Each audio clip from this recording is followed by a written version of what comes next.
it's different in different places. Rob, my husband, thought he had a universal worldwide cell phone, and the South America, at least in Argentina and Chile, system did not work, which was interesting. So when we were on the ship, he could talk on the phone. We got off the ship, went to shore, he couldn't, because the ship had a satellite that was pulling in something else. So it is not a universal technology. I get around that in Three Pines, because in my particular village, in reality, cell phones don't work very well, and there are parts, because we live in a fairly mountainous area, parts where they don't work at all. So, and that's good, but see, you've already got that sort of set up. All I'm saying is that right now we can talk about cell phones and GPS, but 5 years from now, those may be so yesterday, as the kids would say, and there'll be some other new thing. In fact, in the second book of Fatal Grace, I made reference to, and it came out because the editor said, you know, you really don't want to do that. It was a fantasy scene one of the characters had of being friends with Britney Spears and hanging around Britney Spears and her husband Kevin Federline. And he said, oops, yeah, they're married now, but, you know, do you really think this is going to last?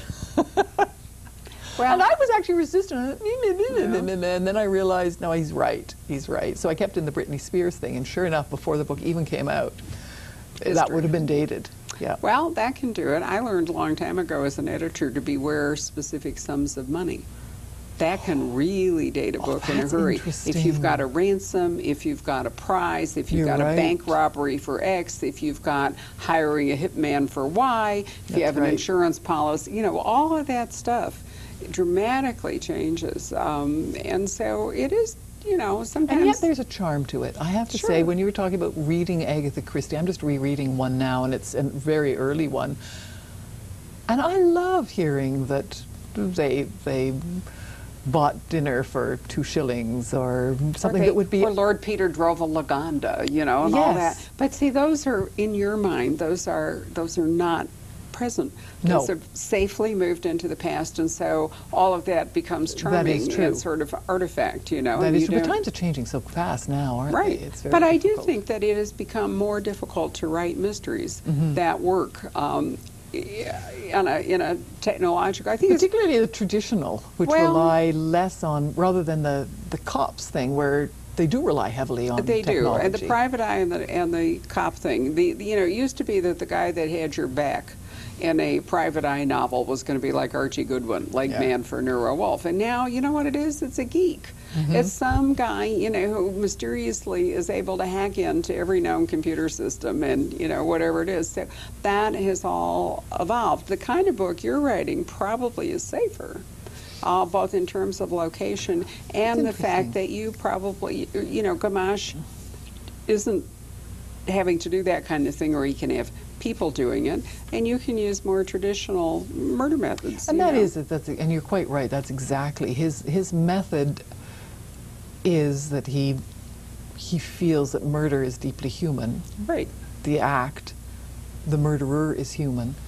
And so the way to find the murder, and he obviously has, you know, the lab, but he does have people doing that. His strength is that he listens to people and he follows emotions. Right, so he's kind of the psychological component. That's right. But if you think about it, you wouldn't really want to try to do a Lost Air plot today.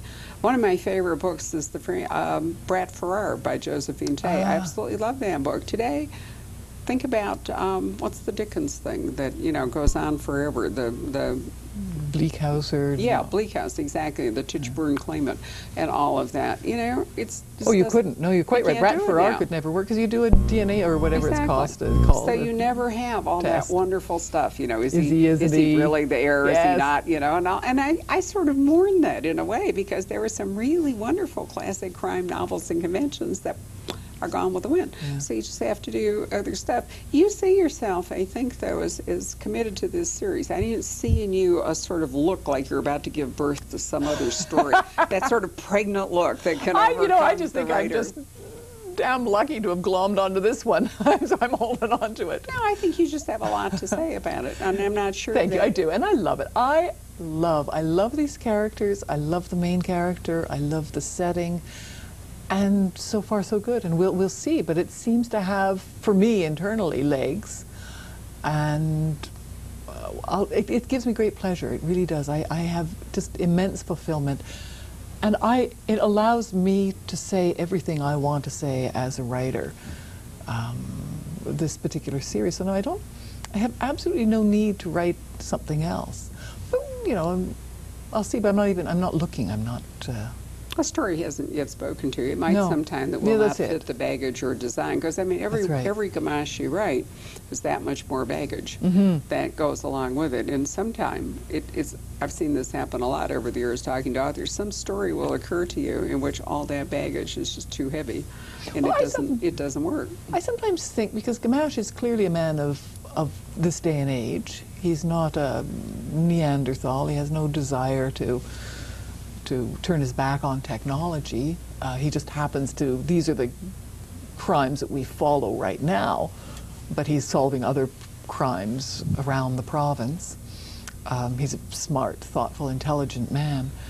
I sometimes think maybe what would be fun would be to have him as the main character in each of the subgenres. So write a noir with Gamache, and write a police procedural with Gamache, and write a thriller with Gamache as the main character. You could do that. You could play with the conventions. Well, I thought that might be fun. That. He says that really has been a joy for him. He wrote 5 private eye novels, then he wrote Mystic River, which was a different kind of crime novel, and then he wrote Shutter Island, which was yet another one. And he's thinking up, you know, other structures. And if you enjoy the conventions of the genre, then indeed you can have a great deal of fun.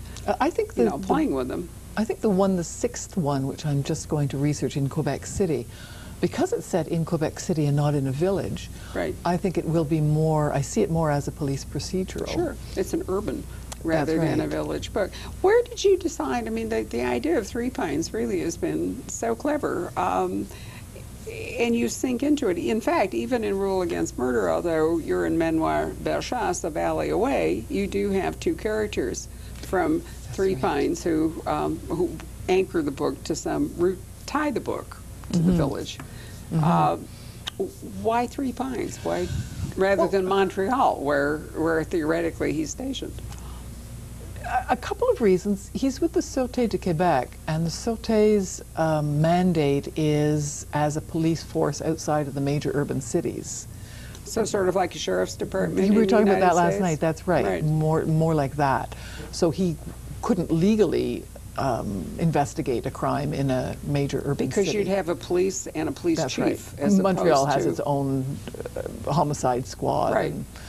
And, so that's why it's always in the small village. Because I live in the small village, I think I was inspired by that. I was on a panel this past summer with Mary Jane Maffini. Do you know Mary Jane? I do. Yeah, she's a lovely Canadian writer. crime writer. And it was a panel of crime writers, very interesting. And someone in the audience got up and they said, now, who do you think reads your books? Which was an interesting question, one I actually hadn't given a huge amount of thought to. And I gave whatever answer I had gave to it. And she gave the best answer ever. She said, do you know who reads my books? Intelligent women with colds. Isn't that great? Yes.